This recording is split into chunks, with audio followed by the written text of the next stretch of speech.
We're back with our tree guru, Wes Fleming, and this week we've had Dave from Bayswater ask us, he wants to know, is there anything interesting coming out of Australia aside from the typical natives? Well, yes, Mel, there's actually a lot of research being done here in Australia, a hell of a lot more than there has been in the past.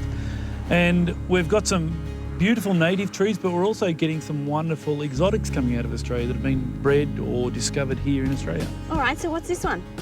This one here is something I'm really excited about.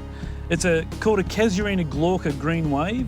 It was found in Sydney by a chap called Vic Ciccolella, and I think it's going to be an outstanding release into the marketplace, not just for the home garden, but for public spaces. It is just such a universal plant. Eventually it's going to get to roughly about 2 metres by 2 metres, so a big round ball. Deep, beautiful dark green foliage. You can hedge it, you can clip it, you can do whatever you want to it. And one thing that I'm really excited about is, you think about the freeways that we drive down every day. Well, this plant is going to be ideal for freeway plantings, and you're going to get this deep, beautiful green foliage. It's drought tolerant, salt tolerant, it'll do just about anything. So it's an absolute ripper. Now tell me, this is obviously an exotic at the front. This is one of the apples? Well, this is something that a lot of people probably don't know, but pink lady apple. Now, pink lady apple is probably the most popular apple in the world. Everywhere around the world, pink lady is the #1 apple planted. It was discovered in Australia.